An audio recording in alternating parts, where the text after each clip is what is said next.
Weighted tonight at 330 pounds, coming to us from Georgetown, Kentucky, he is legendary Larry Gay.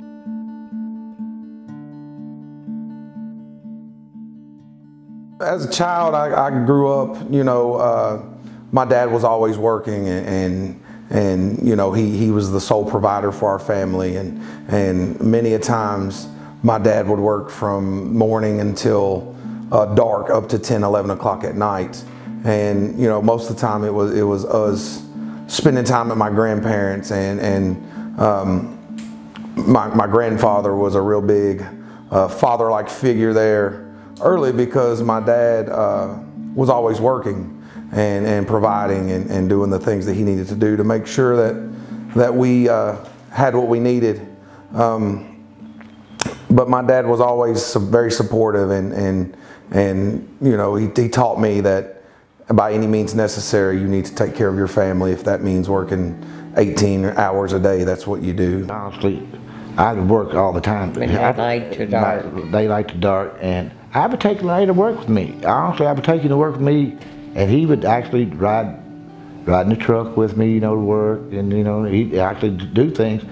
And I remember his very first job he got, and he said, "Dad, I don't know if I can do this alone." I said, "Son, you've done this for years, you know, with me on the farm." I remember my old man coming home from work early on a Friday, and they happened to have professional wrestling sign out at the Georgetown Flea Market, where Primetime Wrestling currently holds their Sunday events.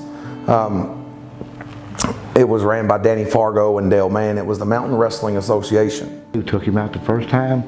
We sat on the first row, and ever since then, he just seemed like he just wanted to be a wrestler. He told me, "I want to be a wrestler, Dad." I remember walking in, not knowing what to expect, because I didn't know what professional wrestling was or anything like that. And you know, I went there and we pulled into the parking lots, and there was a line of people all the way from the door to the end of the parking lot. If you had ever been to the Georgetown Flea Market, you know there's just one door at the side hall there, and they was lined all the way out to the stop sign there. There had to be 300 people there, hour and a half before the gates were even open. Anyway, we got in there and we sat down, and I just was at awe. I was amazed with what I had seen. The show had started, and the thing that stands out the most to me was just the way that the people acted, the way that the reaction of the crowd, and these people were yelling at these villains, these heels that would come to the ring, and then they were just so in awe of the good guys that would come out. And the thing that sticks out to me the most was a guy named Doug Vines. Just a real solid, nothing real flashy about Doug Vines, but there's just something about Doug Vines that just pissed people off, and he didn't have to say a word. And you know, he would come out there and just with the actions of what he done in the ring, and a lot of guys, you know, will scream and yell and at the top of their lungs and do whatever they can to get the crowd fired up or to get some sort of heat from the crowd. And Doug Vines was just one of those guys that didn't. And as soon as that show started, I remember grabbing hold of my mother really tight and just being scared to death. And you know, but after all the new came out, and just once I figured out that it was going to be okay, I fell in love with it. I couldn't wait to go every Friday night to Georgetown. You know, they had guys like Doug Vines, they had guys like Jimmy Valiant, Chris Hayes, you know, Ron Starr, Rowdy Red. I mean, the list goes on. But Larry was a different type of kid. He would go out and play, but he always come home. When he came home, it was all about wrestling. Everything was wrestling. Wrestling in, wrestling rings. That's all he had. He didn't have no cars and trucks or anything like that because he didn't like them. He was totally into 100% wrestling. I never was one to watch cartoons growing up. I always watched the professional wrestling. My brother loved cartoons. My brother would always watch cartoons, and I just couldn't wait till the cartoons to go off on Saturday so that I could watch WWE Superstars. It was WWF at the time.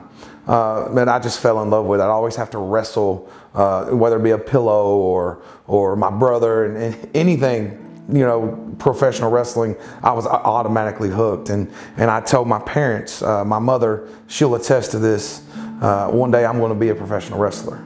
And here we are. You know, if I'm 6 or 7 at that time, I started 10 years later, there I am in professional wrestling. Yeah. Introduce Shane first. That's right, that's when you know you're a star. You gotta have your own music.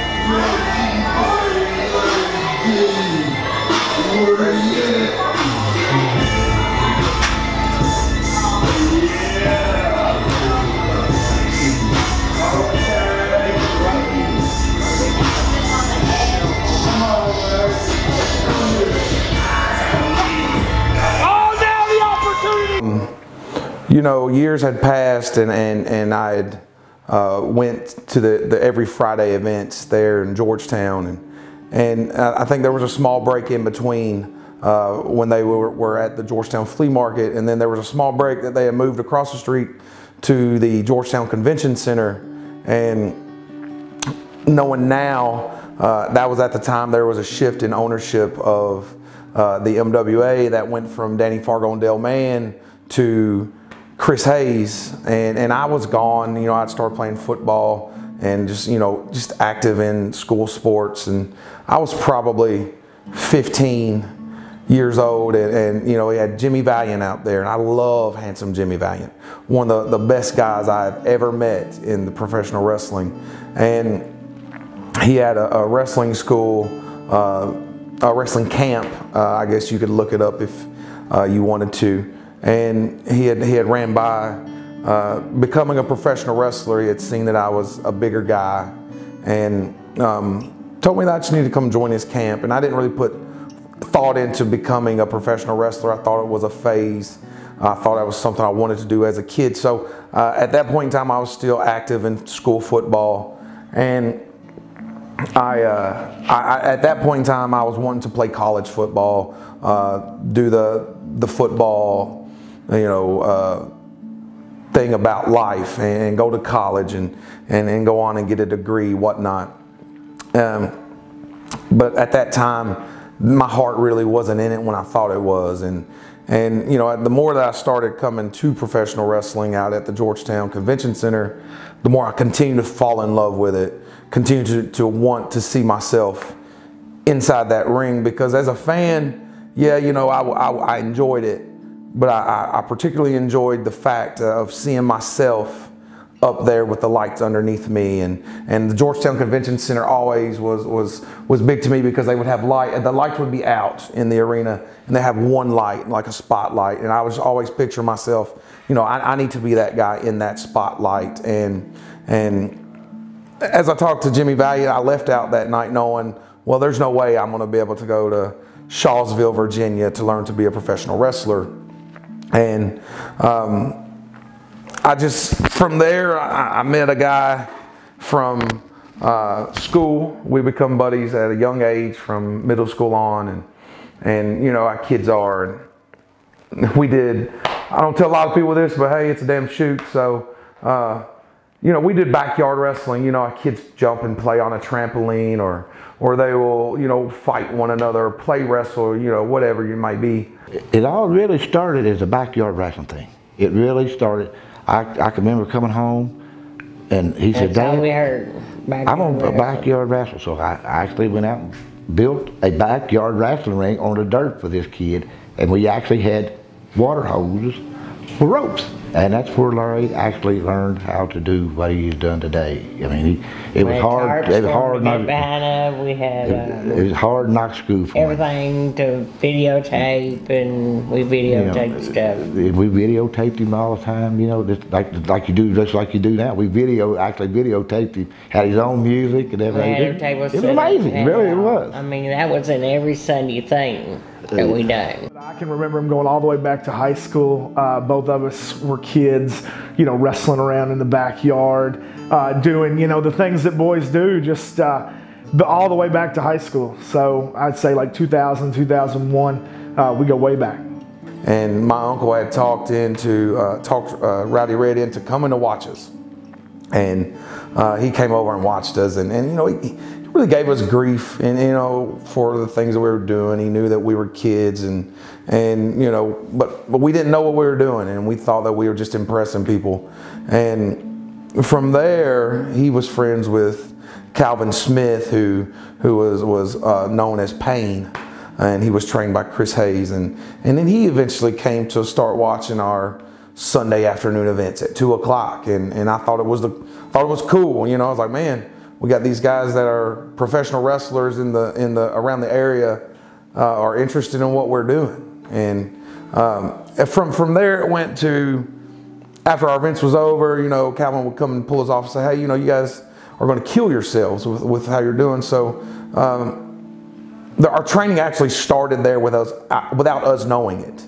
There was, I want to say there was 4 of us, 5 of us that stuck around after, and you know, he would show us how to lock up and show us little tricks of the trade from there. But little did we know, as time would pass, our training would begin right there, and then it actually become a training class every Sunday afternoon, every Wednesday night, and you know, just whenever we could fit in there. And you know, it was okay. It was tough. It wasn't your traditional wrestling school that you would think of if you got into pro wrestling. I'm glad I'm driving Saturday so I can judge when we leave Sunday. Go to Kohl's and get me a suit. That's what we all throw that fucking belt over my shoulder. Mohawk Rooster haircut. Go Walmart, Route 21, give me a set of shades. Look like a real star.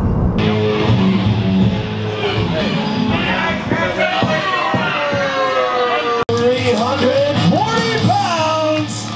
He is the legendary Larry D.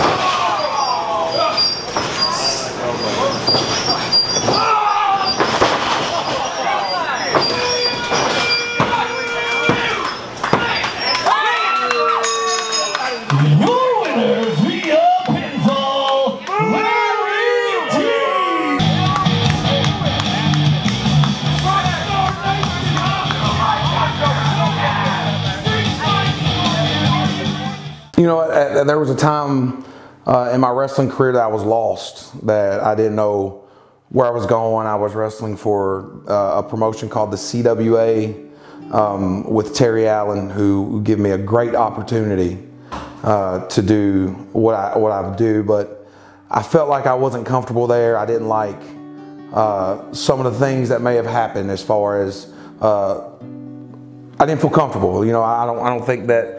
I think if I say anything, it's going to make Terry sound worse than it is, and I'm not at all saying that Terry Allen is a bad guy. I just didn't agree with some of the business side of things, and I had talked to some of the veterans about how I'm feeling, and they was telling me at the time it was natural, and that I needed to you know, really think about what I wanted to do. One of the things was we couldn't wrestle anywhere else. We couldn't wrestle hours away or whatever. He just solely wanted us to be with the CWA, and which was fine, I guess. You know, I mean, to each their own. But I wanted to get out. I wanted to wrestle as much as I could, and I wanted to do the things that I knew I could do. I felt like there I was limited. I felt like I could only go so high. I felt like it was time for me to go, and I left.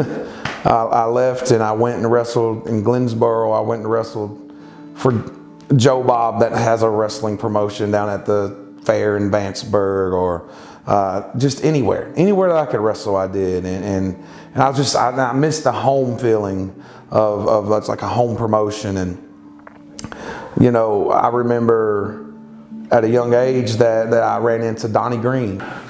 First time I seen Larry D was down in, actually in Lawrenceburg, Kentucky.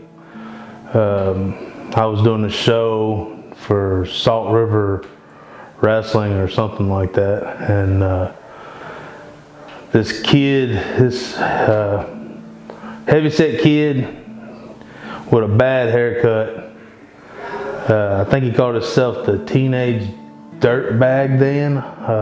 Not exactly sure, but I think that's what he called himself. But I seen him wrestling out there, and he was young. Had you could tell he had the potential to have talent. You know, it was there, and that's the first time I ever laid eyes on Larry. And you know, Donnie Green was actually in charge of SRW talent at the time, as far as bringing the guys in and you know, the matches. And I went down there, and I remember it was wrestling against Roach, and who was one of my best friends, and you know, since 3rd grade. So went down there, and Donnie had looked at me and he said, "Well, kid, I don't know you. I heard about you, but that don't mean shit." He said, "I'm gonna put you on the first match. If it sucks, I'm sending someone out there to beat y'all up." Okay. That's the first time that I had ever had anyone talk to me like that, as far as, you know, on a serious level as far as the product goes. And I did it, and I went out there, and I kept waiting. I mean, I would find myself, well, shit, is somebody gonna come out any minute now, you know? I mean, you're young, you know, I was a kid into a man's world, you know. I may have been 300 plus pounds, but I was still a kid into a man's world, and I was intimidated, I was scared, and I just wanted to do the best I could. And me and Roach went out there and had a great time, and no one came out and whipped our ass. So, you know, I started to go down there every Sunday night with Donnie, and Donnie gave me the big opportunity, and it came about the time that he was wrestling with the MWA. So at the time, I was also wrestling for Mountain Wrestling Association. And the Mountain Wrestling Association here in this area is a big deal. It was in business well over 30 years. If you're from this area, that's where you went every Sunday to watch wrestling. That was the big time here. So a lot of the people growing up and the kids growing up that are in our generation, that's where you always wanted to work, was MWA. And at the time, I was fortunate enough to be working there. I was a tag champion, tag team champion with Bobby Green at the time for MWA. And Larry had come up and had watched the show, been watching the show since he was a kid, so he's always wanted to work there. And he came up and he asked Chris Hayes, the promoter at the time, asked him if he would use him, and Chris was absolutely against it. He's, no way. You know, he took a look at Larry, seen an overweight kid, just found out, you know, that he didn't have much training. He was just against it. So, of course, I kept seeing Larry on other little shows. So I went and I spoke to Chris myself and asked Chris if he would use Larry. And he told me no. So I told Larry at that time, I said, "Hey man, just come back every week. Show up every week, come to the locker room, and every week me and you are going to harass Chris until he uses you. But if I get you in, don't make me look stupid. Work your ass off." And we did this for a couple months. Every week Larry'd show up at the show. I'd go in, introduce him to Chris. And again, Chris would tell me no, until finally Chris got to the point where he pulled me to the side. He's like, "Look, I'm gonna give him a shot. You know, you're gonna work him. You gotta wrestle the kid. Let's see what he's got." I had another booking, and I canceled it because I wanted to get to the MWA. That was the cream of the crop. That's where everyone wanted to be. That's the longest running wrestling promotion in the state. They ran for 40 plus years. They was open. And you know, I saw an opportunity, and I actually got on the show, and I went up there and wrestled, and every week, you know, it was just, you know, I would find myself, I don't advise younger guys to do this, but you know, I was booked solid every Saturday somewhere, like being Virginia, Ohio, Tennessee, somewhere, bumfuck Kentucky, whatever.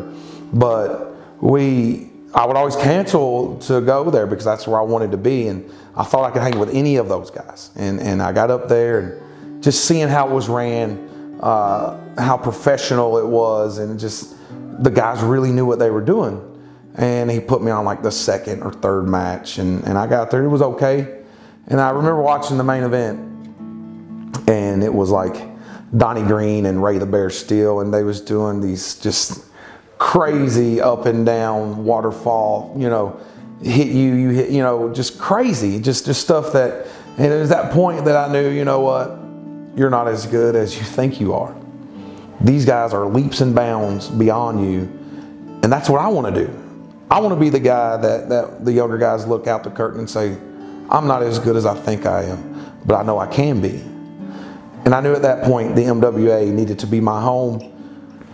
I asked Chris every Saturday, do you need me back? Do you need me back? And yeah, come see me at the store. And then one Saturday night, he says, you know, just come up. You don't have to ask. Just come up every Saturday. We'll find something for you. And from that point forward, I felt like my training restarted.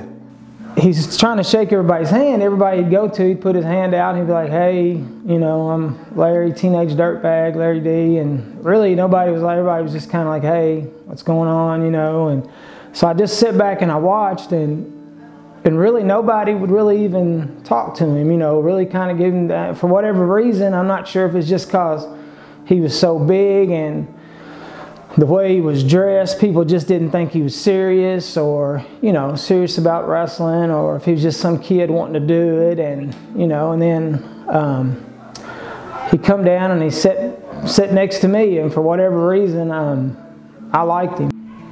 Larry really started to come into his own when they paired him with Scott Hayes, because it was at that point that Larry became a PIT. He became a playboy in training, and it was just kind of a joke because you had this big guy in a cover bun with a little tie, but Larry made the most of the joke because he would stand out there and he was kind of like the lackey, you know, the bodyguard, the manager type, you know. He was the guy that would stand and watch Scott work. He would interfere in Scott's matches, but at the same time he got to learn from Scott Hayes, and he got to watch Scott work and see how it was done and why it was done, and I really think that helped Larry come into his own. I'm going to tell you, the MWA, I was a security guard, I was a referee, manager, first match, second match, third match, fourth match, main event. But as far as earning my spot, I feel like I earned that, and just being with Scott Hayes alone was probably the best experience there at the MWA, because he taught me how to do things. He taught me how to wrestle. He took me under his wing, so to speak. Maybe without him even knowing it. But I really looked up to him about how he wrestled and the way he'd done things. And that's what I wanted to do. And you know, I etched away, and I had little titles here and there, but it really took off when I got my first MWA world title win. And from there, you know, I was always Little Larry D, or just Larry D. I was PIT Larry D. But when I won the MWA title, Chris wasn't even happy about it, to be honest with you. He didn't know me. He had just recently gotten married. He knew that I wrestled for him. Let me rephrase, he knew me, but he didn't know what I could do in the ring as far as what could help the MWA. And I remember him coming back and just not being happy at all. I mean, just the look on his face when he seen me over there, who is nobody, and you got like Shane Parker, Donnie Green, the Steels, Justin Idol, guys like that, Scott, that he probably, you know, would think, well, they would be the world champion. And then there he comes back from his wedding and his honeymoon, and he sees his world title laying over there with a guy that he really doesn't know.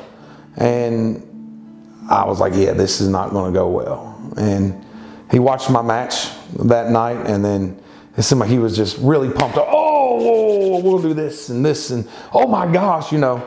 So from there, I was like, hey, I think I've earned my way in. And little did I know it would be a 3-year run of being the MWA world champion and get to really get in there with you know, guys like Chris Harris at the time, who was just on top of TNA wrestling, and he was main eventing, and then I, you know, Jerry the King Lawler. I was blown away whenever I got to wrestle Jerry the King Lawler, and you know, from there it went to Abyss, Samoa Joe, you know, Tracy Smothers. I mean, it just kept coming. It was like I say it's the best 6 to 9 month run that I ever had with the MWA, was when he was bringing someone from television every month to Richmond, Kentucky, and allow me to prove that I had what it takes to hang with those guys. And you know, I'm deeply appreciative to Chris Hayes for that, because without him,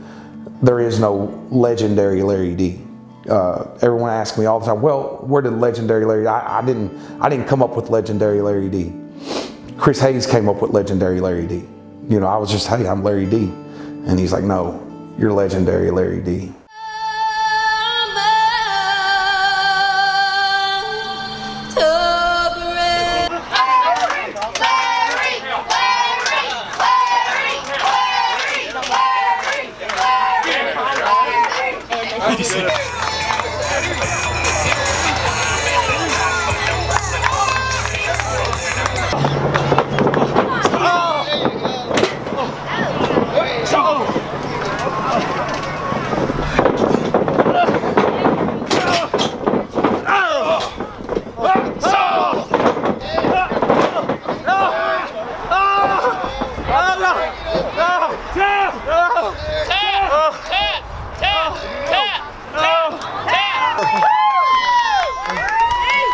Legendary Larry D. Go into professional wrestling and you're scared to death, and you know, obviously you meet people, but I can genuinely say that I have met some of the best and worst people on earth. You know, all walks of life have come from professional wrestling, but I've made some really good friends. I mean, I've got guys, Al Steele, I'll never forget Al Steele. He'll always be close to my heart, because I was in a group of guys when I first started out that they sucked, I'll be honest with you, you know, and it was just like a, you know, hey, how are you doing at the time of the show? They never really befriended you or cared about anything outside of your wrestling life when it came to that. So, you know, Al Steele, he just befriended me, and for no reason, nothing in particular. We didn't have that moment, so to speak, but you know, he's just a really good guy, and I think we got along, and you know, I'll never forget the day that my grandfather died.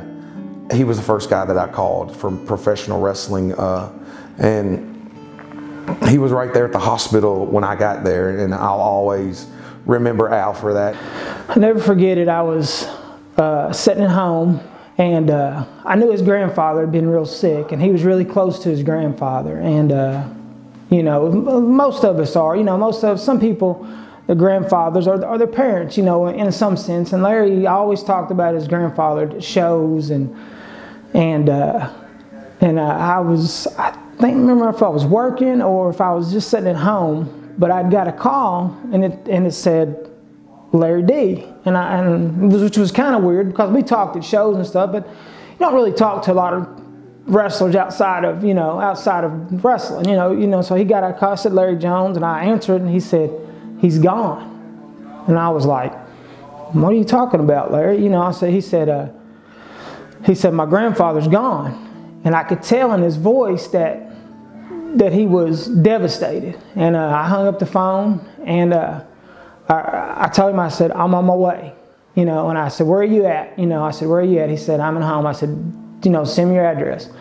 And I went straight to him, and he was pretty devastated. It was a pretty bad time in his life, and I was the first one there to him, and I talked to him, and I think I learned more from Larry on that day, you know, about him as being, why he's such a hard worker, and you know, because he told me all the stories about his grandfather, how he worked every day and all the way up to his last day, and that was a pretty I was pretty glad. That was a terrible moment, but I was glad I got to share that moment with him. And I think, you know, from that moment, we weren't just wrestling acquaintances or brothers in the locker room. We really become like real friends and brothers for life. You know, that was a pretty trying time, and you know, for him. So.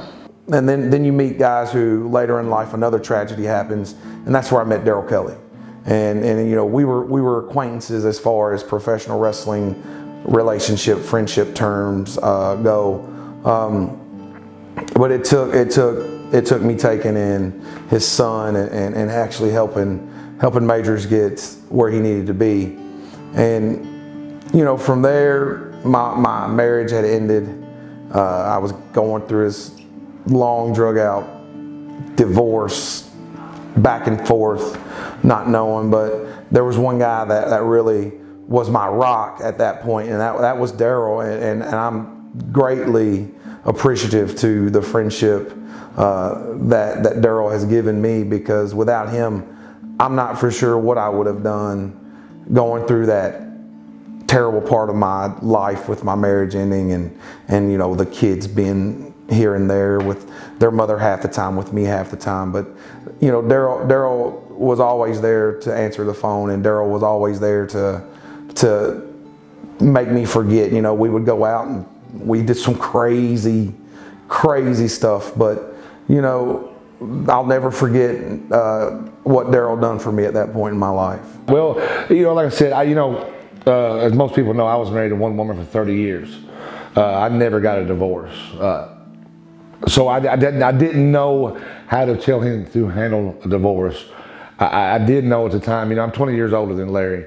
So I did know, you know, at the time when he was going through all that, you know, emotional and personal issues, I was old enough to know, or, you know, the age gap was enough of where I was, a little wiser, knew things were going to be okay. But just being there for him and saying, hey, you know what, brother, it's going to be okay. You know, if this happens to people all the time, you know, it's not a failure. And Larry's one of probably the best dads I've ever met in my life. And I was reminding him that's all he had to be, was a dad.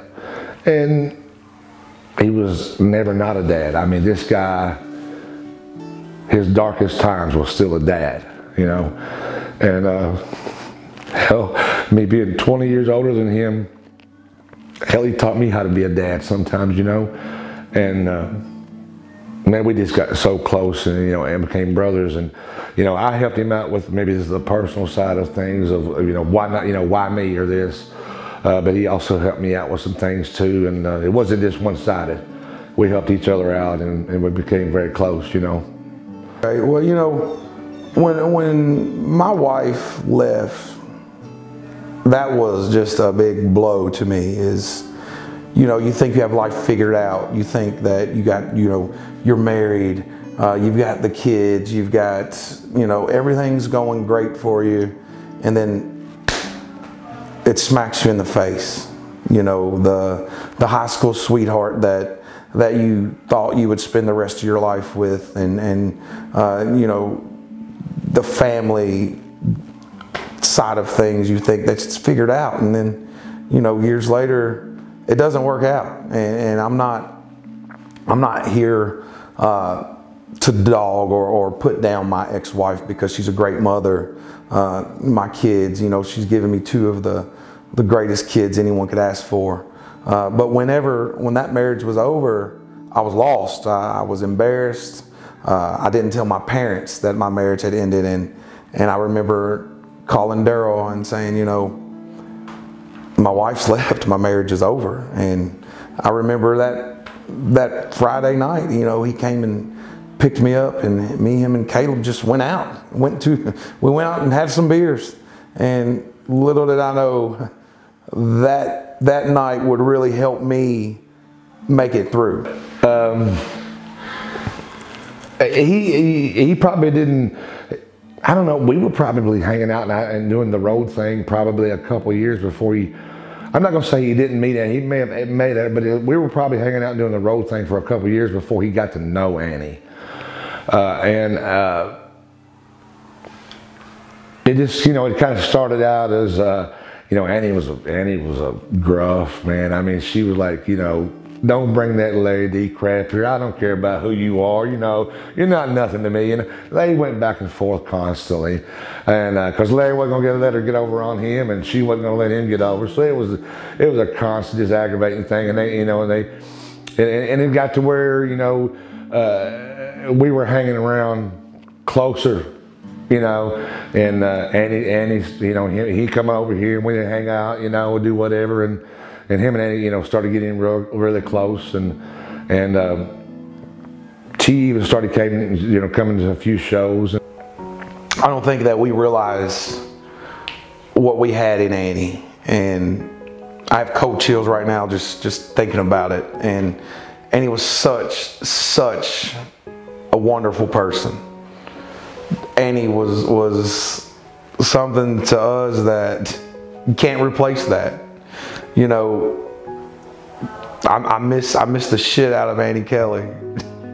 Annie was that mother to me when it came time that I needed to sleep on their couch.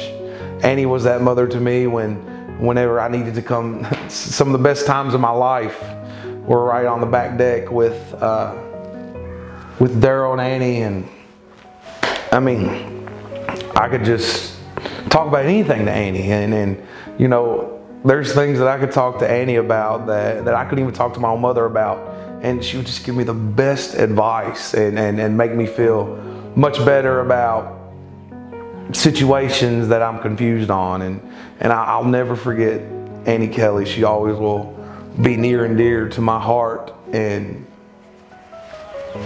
I just wish that she was still here. I wish that I could still text her and she's like, you know, screw you, douche. You know, you're a douchebag. If I was having a moment, she always made it better. There was never a time that Annie didn't give a shit. Annie always gave a shit. You know, she was Mama Hustle to my 3 kids, and it's just hard to even imagine that she's not here to do that or have that part of life anymore. You know, most people know my wife fought cancer for 5 years. And Larry was there for me that whole time.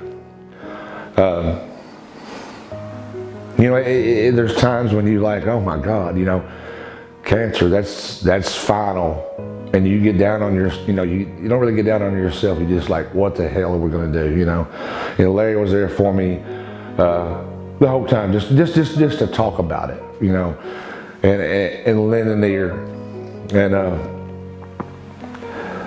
you know, she started getting, you know, a lot sicker, you know, and he would call. I mean, he would call all the time to see how she was doing, and then she was always, you know, the last 3 or 4 months she was in the hospital a lot, and he would, you know, he would come up there, or he would call, and they just became really close, you know, as you know, it was just like we were all family without the blood, if you will. And the day she died,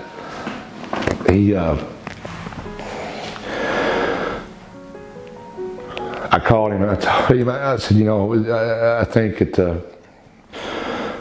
she's not going to last today, you know. Daryl called and said, hey man, it was Saturday. He said, hey man, if you want to see Annie, today's probably going to be the day. And I was at work, you know, I manage a gym, and I was working that Saturday. And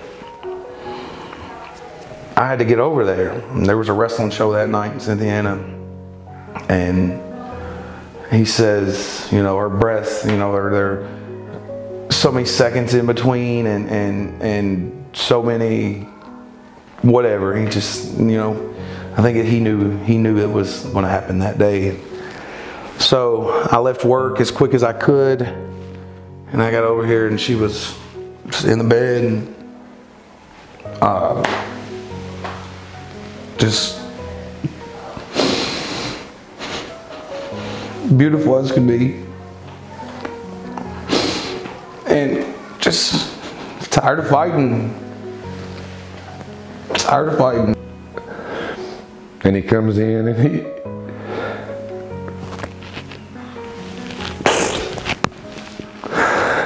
and that woman put that big, gigantic of a man right on his knees, and he fell on his knees right beside her.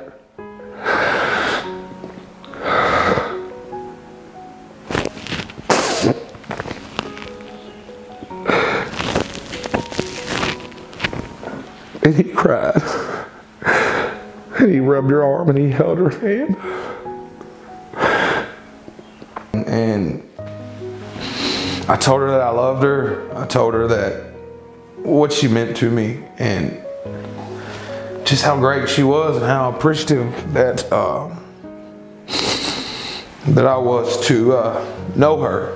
And I'll never, ever forget Annie Kelly. And he stayed with her for a while. And then him and Paige went to do the show in Cynthiana. He's like, keep me informed. And I was like, oh, brother, I will. I promise you. I'll let you know. And so as time went on, she got worse and she passed away at 7:30 that night. Well, I'm sorry, it said about 7:45. At 7:50, he called me. He's like, how's it going? What's going on? And I'm like, brother, she's gone. And you know, he just broke down. He broke down completely on the phone. And he's in Cynthiana doing a show. This is like 10 to 8. At 9:30, he pulls in my driveway.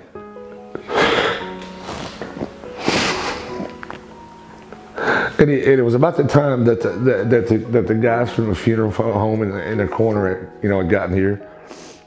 And he came down. Paige was here. Max Sled was here. I mean, hell, there was a bunch of people here.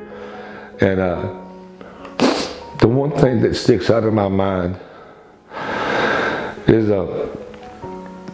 when they brought Annie out of her room, the guy asked me, he said, can a couple guys, help out?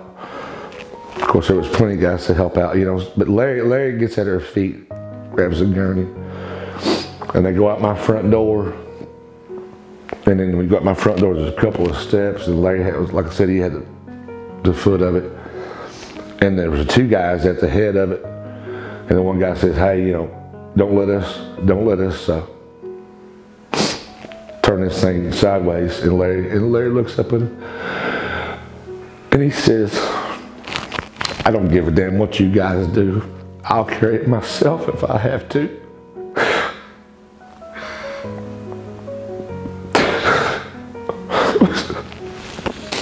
And just packing her out, was so hard for me, but I knew how to do it for her. I had to do it for Caleb and Megan and Daryl, especially because Daryl was there. And just when myself and Max Sled packed Annie Kelly out there, it just hit me that we lost a really great woman. And I just don't know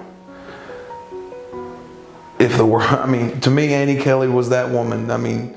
She was that second mom to me because she was always there for me and always willing to listen and make me laugh and we could laugh one minute and be serious the next, and then I just forever will love Annie Kelly. And when you got a family that tight,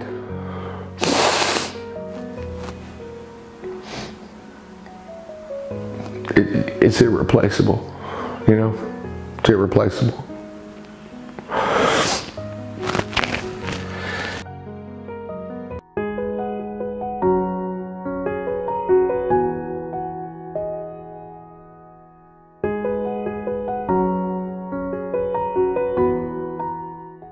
Well, the proposal, when he proposed, it was definitely a shock. He told me he would never get married and he would never have any more kids, and we've been together now 4 years. I just didn't think it was ever going to happen. And that night, he was acting so weird the whole night, but I figured it was because it was a show, that he was just nervous about the show. And he told me, he was like, well, just get in the ring and just take pictures with the people that won 50-50. And I was like, but I never do that. He was like, well, it's Easter. We need to put it on our board. And I was like, okay. I don't know why, but I wholeheartedly trust him. I probably shouldn't sometimes, but I do. And I got in the ring and we took pictures, and then all of a sudden the lights went out and I looked at Hustle and I was like, oh my God, they forgot about me. I'm in the ring and something's happening. And Hustle grabbed me by my neck and wouldn't let go and had me facing towards this big screen and did this magical little video that was amazing. And I cried, I showed my mother, she cried, everybody cried, and I turned around and there he was. And when he was there, I mean, obviously I knew it was, I'm not stupid, I knew it was gonna happen, but just knowing that that was gonna happen, I think was amazing. Because like I said, when we first met, he was never gonna get married again. He was never gonna have any more kids. Now he's doing it all. So it was huge, it was huge.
Here's your winner.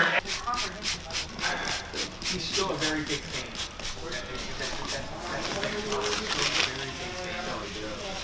He gets caught watching the matches all the fucking time. Literally, he'll be like, oh!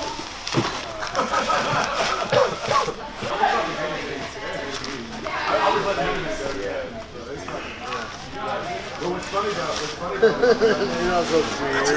You're not supposed to be here all the time. Go away.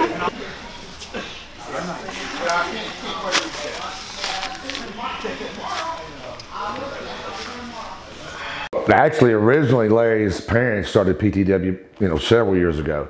They ran it a couple of times. I think they was running in Georgetown. I don't know a lot about that time of the business, but I think they had some trouble, and I think nobody knew really exactly what they were doing. They were just wanting to run wrestling, so it kind of went away for a while. And then a few years later, Larry brought it back by himself, and he was doing fine. It was hard to, it was hard for him to work, raise a family. He was still married at the time and all that.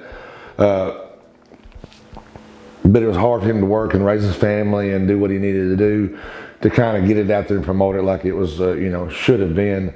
So I was like, hey, man, I asked him one day, I was like, dude, I loved it. I've been a wrestling fan my whole life, and I'd love to be a part of this. I don't really know anything, about actually running a wrestling business, but, hey, we'll put some money in and we'll do what we got to do. And he's like, well, dude, I would love that. I would love the help. It would relieve a lot of help, pressure off of me. We could work together. And I'm like, there's one thing. And he's like, what's it? I said, we're going to the top and we're going to be the best promotion in this damn state. That's how PTW came back about with Daryl. And Daryl Kelly is really that backbone of, I don't think that Daryl gets enough credit for what he does to make PTW what it is today. A lot of times we ran the show and after we paid everybody, all the boys, and paid the rent, we had maybe a $5 bill to split. Sometimes we went in our own money and, you know, come out of there with 40, 50 bucks, you know, out of each other's pocket to pay everybody and pay the rent. But we never give up. We never give up. We never got scared. We got nervous, but we never got scared because, you know, both of us have egos the size of the whole town. Yeah, you can't tell me that I'm going to fail. You can't tell him that he's going to fail. You can't tell him that you're not going to do that. You can't tell me that I'm not going to do that, because by God I will, and by God he will. So we just fit together perfectly as far as that goes, as far as the business goes. And man, we started getting a few more towns. We ran Harrisburg a little bit. One night we went to Harrisburg and ran a show, and just so happened I'd gotten paid that day and cashed my check, and I'm glad I did, because we needed $300 to pay the rent and the boys, because we didn't have nobody show up. But we paid the boys, we paid our rent, and we took our downfalls, and we lost our money, and we would not give up, and we kept on going, just, you know, grabbing a town here, grabbing a town there. We had started to branch out, and PTW went to, you know, Paris, Kentucky. We was going there one Friday per month, and really bringing in some good solid wrestling over there, and just packing the place out. And, you know, from there it just grew to where PTW had the brand of, you know, hey, you know, that's a good solid wrestling show. And that's what the people wanted to see is, you know, they was getting a lackluster product up the way in Georgetown. And they knew once a month that they could come to Paris and really see some great wrestling, and guys that they haven't seen in a long time. You know, you had the Stan Sierras, you had the Larry D's, you had the Max Slids, you had Ronnie Roberts. I mean, you had Roger Ruff, and I can name names all night of guys that helped really boost PTW. I feel like when we moved to Paris, Kentucky, that's when PTW really started to get noticed. That's when PTW started to gain some ground. And, you know, again, I'll go back to Chris. He's taught me a lot about how to do business, and we did benefit wrestling shows, and we would raise several $100s for people, and that got us a little more exposure. You know, not on purpose. We didn't do the benefit shows to gain exposure. We just did them because it was the right thing to do. So we started running more frequently, you know, several different towns, and the opportunity to come to Georgetown, Kentucky, at the flea market there at the Bingo Hall where we're currently at, came about, and that's when it really blew up. You know, I always told Larry, I said, what we need is that core foundation of fans. We need a fan base that follows us and supports us, and that became what is known now as the PTW Proud. And I remember Larry said, you know, okay, you know, we're going to move to Georgetown. We're going to run some shows in Georgetown. And at first I thought he was crazy, because you never go into a territory that's already ran. And the thing is that we came in and the UWF was already kind of known here in Georgetown, but it was on its dying days. And Larry said, you know, I think that we're going to be okay. And we had moved into the Georgetown Bingo Hall, and we slowly started to build the foundation for what is Georgetown wrestling again. You know, everybody talks about Georgetown wrestling, and when they talk about that, they talk about, you know, the Danny Fargos, the Dale Manns, the Chris Hayes days. That was Georgetown wrestling, and Georgetown wrestling had kind of died. For years, it had been ran wrong by different people, and you know, it just wasn't looked at as serious business anymore. And I think when we showed up, when PTW showed up, we really started to show the fans that, hey, we're going to give you a solid show. We're going to give you a family-friendly show. You know, we're going to give you great angles, great competitors. We just really started to give the fans back wrestling the way we knew it. Well, you can come watch the best damn wrestling in Kentucky, in my opinion. And it's just such an honor to be on that side of things, because you get to help guys, again, who might have been trained wrong somewhere else, that another guy took their money. You know, we bring them in and free of charge and help them get where they need to be and develop them as a wrestler. It's not as far as like, hey, I just want to throw you out there. It's as far as you were done wrong. You don't know what you're doing. You think you know what you're doing, but you don't. But we're gonna fix that for you. And I pride myself on that, because those guys and girls that come up there and train with PTW bust their ass every other Sunday. Once PTW really started rolling again, and there was a previous incarnation, took a break. Once it came back again with our current cast of characters, we're very big on helping people get better. And it's not a money thing. We don't charge people to come in here. Don't get me wrong, if we have a new trainee starting, there is a fee, who's starting from the ground up and coming in and working with us. But if you've been wrestling for a while, wrestling in the area, no matter where you are, we always welcome, we have an open ring. Come on in, come sit in on our lessons. And it so happens, you know, I happen to be the head trainer here, you know, with Larry overseeing everything. We have a passion for making people better. We love wrestling. People don't understand this. I think people they think we're pricks sometimes. They think that they don't like us because we're passionate about this product, and when it's being done half-assed, we're gonna say something about it. So with that being said, we invite anyone to come in then just to get better. It's like I said, it's not a money thing. It's not like, hey, we're gonna build them up so we can profit off of them and put them on our show and this and that. No, you can come in and never wrestle for PTW and be at every training session we have, and it's just fine. We just want people to become better wrestlers, and that's Larry's vision, that's my vision, it's Maxwell Sled, it's Daryl Kelly, everybody. That's what we do. We all share in that. And I guess it just stems from our love and passion of it. But Larry spearheads that. He puts it out there all the time. He's like, hey, if you want to get better, even if you're a good wrestler, but you don't punch well, come work on it. We'll get you better.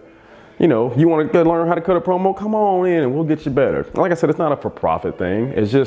It's a care thing that people don't get sometimes. I think sometimes we get painted as bad guys, like we're trying to steal everyone's talent and this and that. And that's not true. We don't have to use you on the show.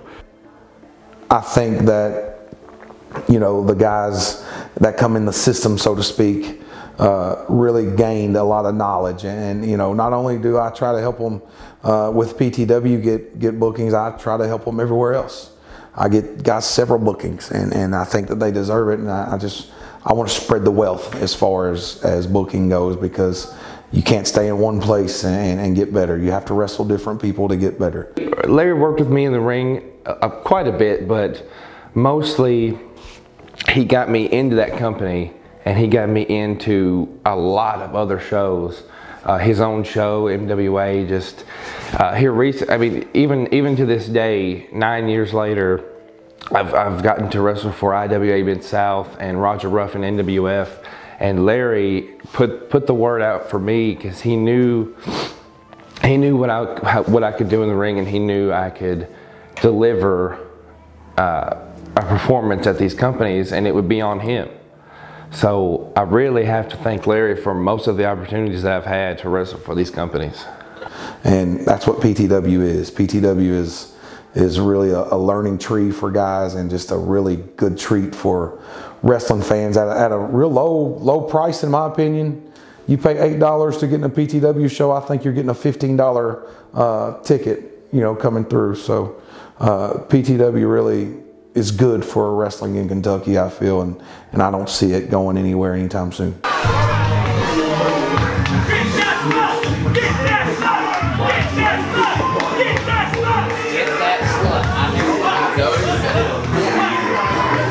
Good stuff. The only thing I would have done personally, and it's just mine, was one move on somebody. Titan catches one. Here comes Chuck with the smooth move. There comes Caleb's sick kick.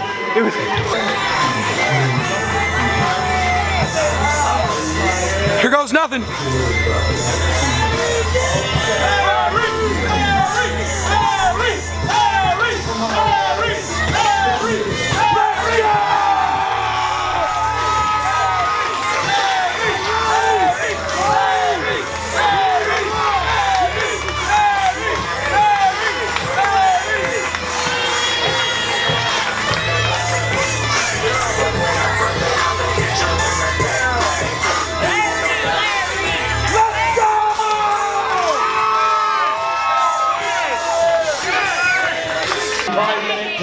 living.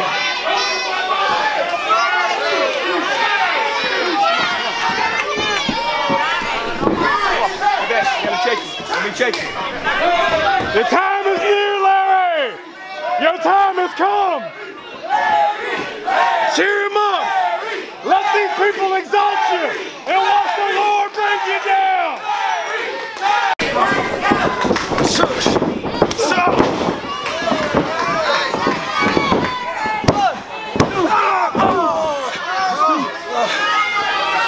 Come on!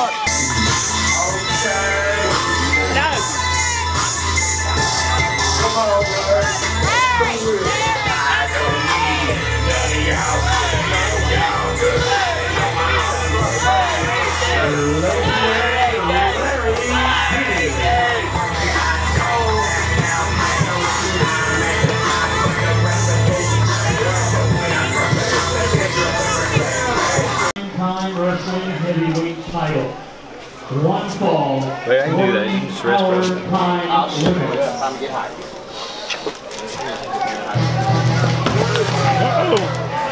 Get some heat. What happened, bro? My foot got caught. Where you did a thing. It was just my foot got caught. Like, I went that way and the rope pulled that way. I got you. See what I'm saying? The top pulled my foot that way. Yeah, I got you. I went that way. Oh God, Larry as a father is an amazing father. I put him on a pedestal to my dad, and I didn't think anybody could be there because my dad is the best dad. And he would do just about, no, he would do anything for his kids. He takes us fun places, and he takes us to Daddy Town. Yes, I like when he, when we like leave our backpackets at home, he brings it to us. He's a good dad. He's a good dad. He's a good dad. He would do anything for those kids. I couldn't imagine being with somebody that wasn't a father like he was, or is going to be, all that. Larry D is a little different from Larry Jones. Outside the ring, Larry Jones, he's a different person. His character's totally different, you know. In the ring, he's a badass and doesn't back down from nobody. And you get in the ring, you know, you're gonna feel it for about 3 or 4 days later, you know. But outside the ring, you're talking about a guy that wears his heart on his sleeve. He's a loving, caring guy. Great role model to kids inside and outside the ring. To watch Larry come from where he was to who he is now as far as a kid. I knew Larry when he was just a punk kid and grew into this man that's taking care of these kids. And now he's gonna have another kid. It's an amazing to see how much he's just matured and grew, you know. I had a lot of things going on in my personal life, and I've had Larry, you know, we had a tragedy happen, and I made a phone call, and within an hour to 2 hours, you know, these guys drove from well outside their area to be at the hospital with me and my family. From the time my dad died to my son's death. So he's always been there. It started out as a student-mentor relationship, and now we've become brothers. That's my brother, Larry D. I appreciate everything he's done for me. I appreciate everything he's done for everyone. People don't know this man, he may have the biggest name in this state for the last I don't know how long. Everybody knows Larry D from east to west. And thanks to Larry D, a lot of people know Ronnie Roberts from east to west in this state as well. And I'm very appreciative, and I can't think of anybody else who really deserves this DVD and all this attention than Larry D, because he's the man. I don't know, no matter how you slice it, he's the dude. He's the guy who's been killing it everywhere in this area and other states as well. And I can take this time to say, thank you, brother. I appreciate it. And you know how hard I work. And a lot of that is because you've helped me out so much. So anything you need from me, I'm always going to be there. Currently where he's a fan favorite type of guy, he's not much different than how he is now. He's very approachable, he's very real. If I ask him, like I go through moments in my head constantly, like I'm a head case, and I'll constantly text this man, am I a good person, Larry? What do I need to work on? This kind of stuff. And he'll shoot straight with you, he'll tell me.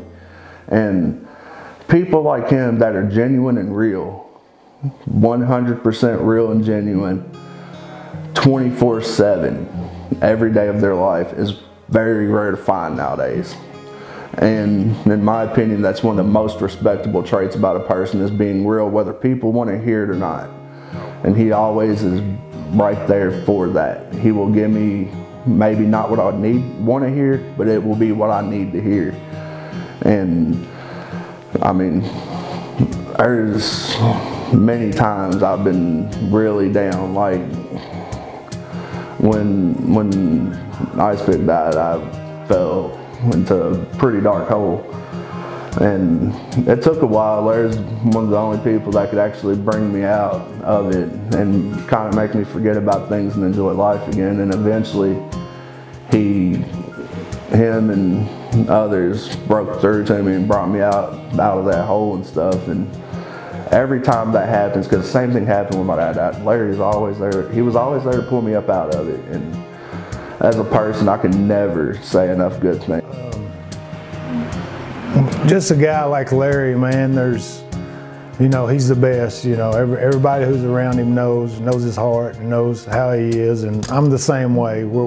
I was a big guy then, as everybody knew, and we're these big guys on the outside, but on the inside, we're really, really good. And, we love people wholeheartedly, and that's the thing about Larry. Once you're his friend, you're his friend, and we're family. I mean, we're not friends, we're family, and we just bonded right away.